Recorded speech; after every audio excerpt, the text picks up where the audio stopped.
महाभारत काल में वर्षा ऋतु के बाद गांवों में देवराज इंद्र का आभार प्रकट करने के लिए यज्ञ किए जाते थे।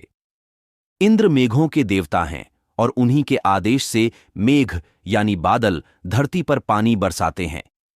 हमेशा मेघ पानी बरसाते रहे, जिससे गांव और शहरों में अकाल जैसी स्थिति न बने, इसके लिए यज्ञ के जरिए इंद्र को प्रसन्न किया जाता था। ब्रजमंडल में भी उस दिन ऐसे ही यज्ञ का आयोजन था। लोगों का मेला लगा देख, यज्ञ की तैयारियों को देख कृष्ण ने पिता नंद से पूछा कि ये क्या हो रहा है। नंद ने उन्हें यज्ञ के बारे में बताया। कृष्ण ने कहा, इंद्र को प्रसन्न रखने के लिए यज्ञ क्यों? पानी बरसाना तो मेघों का कर्तव्य है और उन्हें आदेश देना इंद्र का कर्तव्य है। ऐसे में उनको प्रसन्न करने का सवाल ही कैसे उठता है? ये तो उन्हें अपने कर्तव्यों का पालन करने के लिए रिश्वत देने जैसी बात है। ब्रजवासियों ने कृष्ण को समझाया कि अगर यज्ञ नहीं हुआ तो इंद्र क्रोधित हो जाएंगे। इससे पूरे ब्रजमंडल पर संकट आ सकता है। कृष्ण ने कहा कि अगर पूजा और यज्ञ ही करना है तो गोवर्धन पर्वत की होनी चाहिए, क्योंकि वो बिना किसी प्रतिफल की आशा में हमारे पशुओं का भरण पोषण करता है, हमें औषधियां देता है।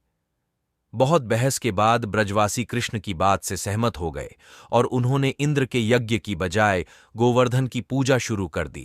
इससे इंद्र क्रोधित हो गए और उन्होंने पूरे ब्रजमंडल पर भयंकर बरसात शुरू कर दी। ब्रजवासी डर गए, नदियां तालाब सभी उफन गए, बाढ़ आ गई, ब्रज डूबने लगा और लोगों के प्राण संकट में आ गए। सभी ने कृष्ण से कहा कि देखो, तुम्हारे कहने पर इंद्र को नाराज किया तो उसने कैसा प्रलय मचा दिया है। अब यह गोवर्धन हमारी रक्षा करेगा क्या? कृष्ण ने कहा, हां, यही गोवर्धन हमारी रक्षा करेगा।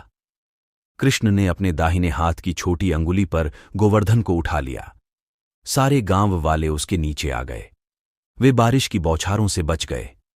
भगवान ने ग्वालों से कहा कि सभी मेरी तरह गोवर्धन को उठाने में सहायता करो, अपनी अपनी लाठियों का सहारा दो। ग्वालों ने अपनी लाठियां गोवर्धन से टिका दी। इंद्र को हार माननी पड़ी। उसका अहंकार नष्ट हो गया।